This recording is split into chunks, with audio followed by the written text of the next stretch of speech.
Hello, my name is Shalene and I am a service pattern designer and illustrator, and thank you for joining me today. I thought I'd come outside in the lovely sunshine. I'm going to share with you my tips on how I got accepted onto Patternbank. And actually, the funny thing is, I got rejected first time, so I learned from that and then I reapplied. So there is a way of doing that, but I'll tell you more about that towards the end of this video. So first thing you need to do is create at least 5 to 10 designs.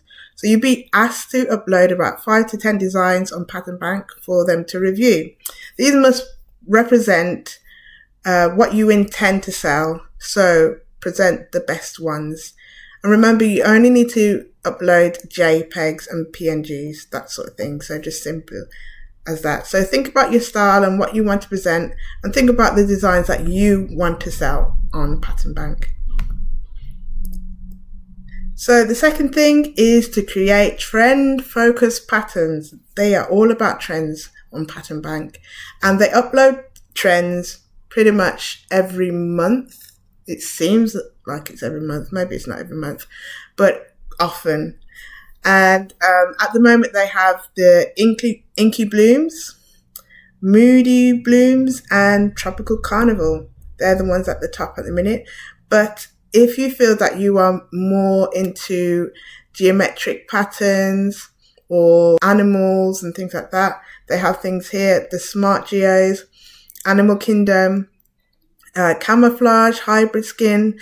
And then if you go onto the Patternbank website, click on trends, and you can see all the trends that they have that you can use. So you don't have to stick to one trend or feel stuck in one lane. Just have a look at what's there and see if it fits your style. Okay? So the third thing is to sell yourself. So when you fill in your application, speak as a professional.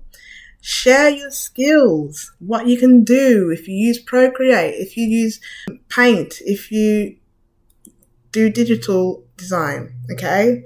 And then share what you are currently doing. So if you are actually, I don't know, if you're selling your artwork, or if you're on Spoonflower, if you're on Society 6, I think it is, and some other ones, just share the platforms that you're on so they know that you're actually in the industry in some way, okay? Explain why you'd be a great fit for Patternbank, and then make sure you have a common style. This is important. You know, when they start looking at your work on Instagram or on your website, they want to see that there's some consistency with your style, so they feel secure that you're going to bring something in line with what they would like their buyers to have. So really have that on your mind. The fourth one is to have a variety of scale designs. So you might think of a pattern collection where you have different variety. You've got large scale, medium scales, and small scale designs. So that can fit well with, you know, your Dixie florals can work with summer dresses, and you might have large scale designs that work for bedding, or medium to large scale designs that can work for swimwear. So having a variety can open your chances of selling more as well. And the fifth one is to include at least one mock-up. Now, I found that this really helped me to get noticed by them. And I think it gets noticed by a lot of people because they can visually see how your design can be translated into a product or into a fashionable item. So yeah, so when you see the pattern onto a dress or if it's on bedding, it really makes that the person seeing it visualize it and they want to buy it, or they can see it themselves. So I really, really encourage it that you have at least one mock-up in your pitch when you're pitching to Patternbank. So here are the frequently asked questions that I get. So the first one, someone asked me, I've been rejected, can I try again? Technically, no, you can't, but I used a different email and I tried again. But When I tried it again, I did it 6 months, at least 6 months after I was rejected the first time. And when I was rejected the first time, I did things that I didn't realize that I shouldn't have done. So, for example, I just uploaded a pattern collection, and that didn't translate well. So don't do that. Just individual designs, but you can have the same colors and styles. That's fine, but as long as it's not a pattern collection. So you can try again. But I would give it about 6 months at least and really think about why you was rejected. Sometimes they give you feedback, but it's very vague.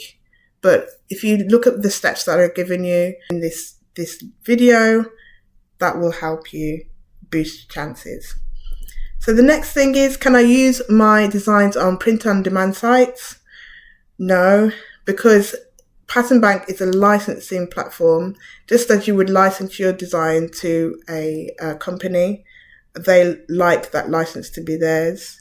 So it's a similar sort of thing. Also, it's similar to Creative Market as well. They do licenses as well. But on Patternbank, they prefer that. If you don't like that idea, then maybe Patternbank isn't for you. I like to think that I do some designs for Patternbank and then designs for other places. So it gives me that option. So yes, and you can look into more detail on that on their website. Okay. So the next one is, how long does it take to make a sale?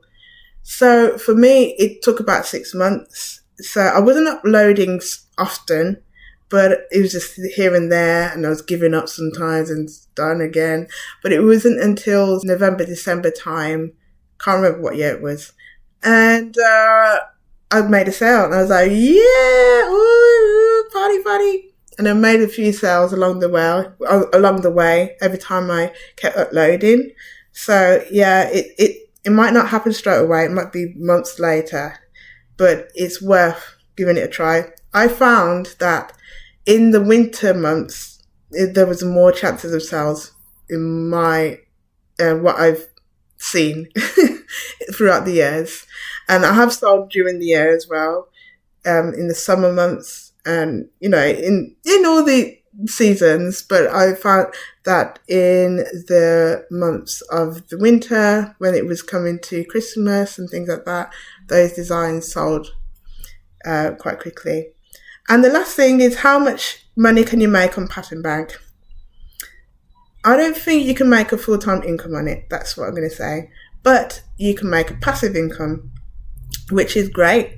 So the most that I've heard people have is like making about $800 a month, which is really good.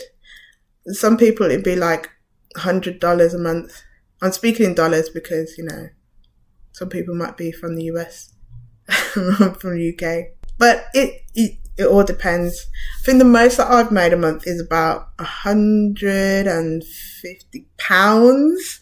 I don't know what that is in dollars, but hey, yeah. So that's, and that's from a few sales. So you can keep reselling the designs as well, depending on the license, if it's exclusive license or non-exclusive.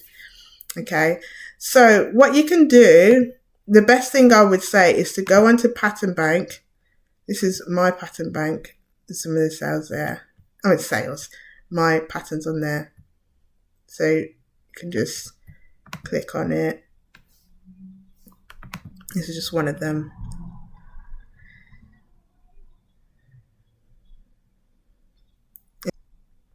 Yeah, you can see the design.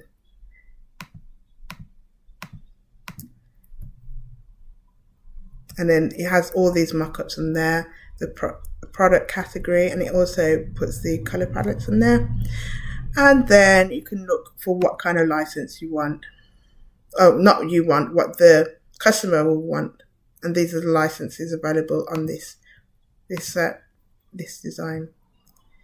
So if you go into Patternbank, so you click on Patternbank, and then you scroll down, right down to the bottom, it says sell your designs. And then it tells you how you can upload your designs, gives you more information, how to become a seller, about the licenses, and then you can look into all the licenses, and you said you control your work, so it's still your work, and design, copyright, and all the information that you need to know on that. Okay, so if you have any other questions about licensing, go onto their website and see if it fits for you. Thank you for joining me in this video, and I hope it's something beneficial for you as you apply to Patternbank. If you want any help or any questions, leave a comment below, and don't forget to subscribe for more content on surface pattern design and illustration. Thank you, and I'll see you soon.